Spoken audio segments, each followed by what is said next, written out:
Her hafta bir vedanın yaşandığı 3 kuruşta Neriman'dan sonra veda sırası kimde? Şahin öldü mü? Neriman'ın ölümüyle dengeler değişmeye başlıyor ve bu konuda büyük sürprizler yaşanacak.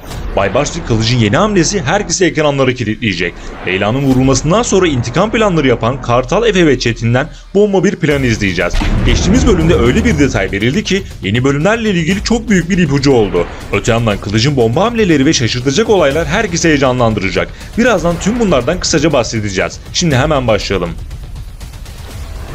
Son bölümlere vedalar damgasını vurdu ve her bölüm bir karakterin vedasını izledik. Bu karakterlere ailesi için kendisini feda eden Neriman eklendi. Normalde Neriman'ın asıl amacı Baybars'ı öldürerek herkesi kurtarmaktı. Fakat Kılıç yine sahneye çıktı ve Neriman'ın biletini keserek Baybars'ın hayatını kurtardı. Kılıç geldiğinden beri şov yapmaya devam ediyor. Çetin'i dayaktan geçirdi, Şesu'yu vurdu, düğünde Leyla'yı vurdu, Şahin'i düşmanlarının eline bıraktı, Neriman'ı öldürdü ve düşmanlarına karşı acımasızca hamleler yaptı. Ve bu hamlelerin devamı gelecek. Şimdi sırada Kartal ve Efe ile yaşayacağı büyük buluşma var. Birazdan bu konuya geleceğiz.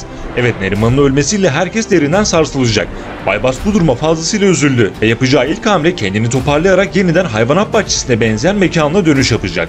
Burada bir süre dinlenecek ve tüm işleri Kılıç yürütecek. Diğer tarafta annesiyle güzel bir anısı olmayan Çetin bu vedaya fazlasıyla üzülecek ve Baybars da Kılıç'a karşı daha da öfkeli hale gelecek.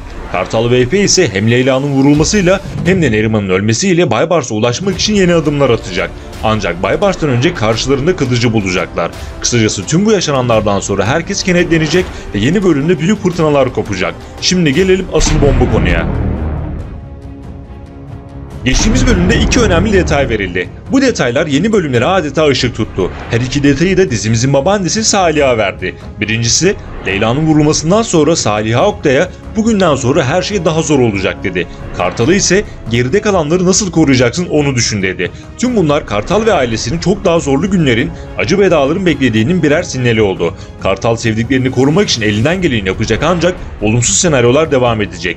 Bir diğer önemli detayımız ise şu. Saliha Neriman'la konuşurken Baybars için o herif yaşadıkça bütün aile tek tek yok olacak demişti. Baybars ölmediğine göre yaprak dökümü devam edecek diyebiliriz. Elbette bu konuda Kılıç'ın hamleleri fazlasıyla etkili olacak. Bir diğer sürpriz ise Kılıç'ın Kartal'a karşı Bahar konusunda yapacağı hamleler. Kılıç önceden Bahar'la evlenmek istiyordu ve bu iş olmamıştı. Şimdi ise kendi yöntemleriyle hesaplaşma peşine düşecek. Kartal, Efe ve Çetin ise yola tam gaz devam edecekler. Bu üçlü arasında önümüzdeki bölümlerde Çetin'in veda etmesi beklenecek. Fakat öncesinde bomba olaylar bizi bekliyor. Bu üçlünün Kılıç'la büyük buluşma yaşaması ve Baybars'ı sağlam bir darbe vurması herkes ekranlara kilitleyecek. Hep kazanan taraf Kılıç olmayacak. Karşılıklı darbeler gelecek.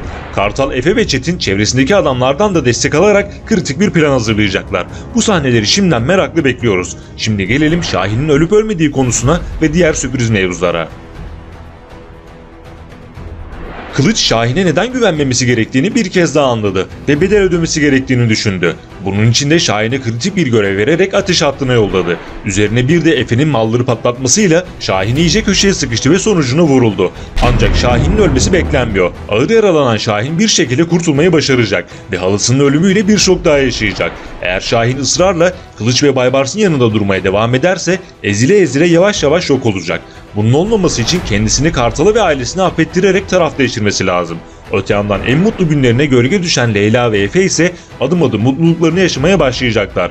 Leyla hastaneden çıktıktan sonra Efe ile yeni bir sayfa açacaklar ve artık evlilikleri doğrultusunda bir arada yaşamaya başlayacaklar.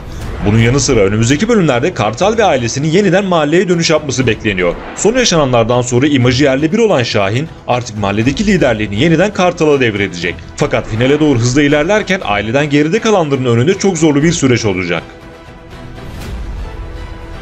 Yeni videolar gelmeye devam edecek. Kaçırmamak ve anında izlemek için bildirimleri mutlaka açalım. Bir sonraki videoda görüşmek üzere. Hoşça kalın.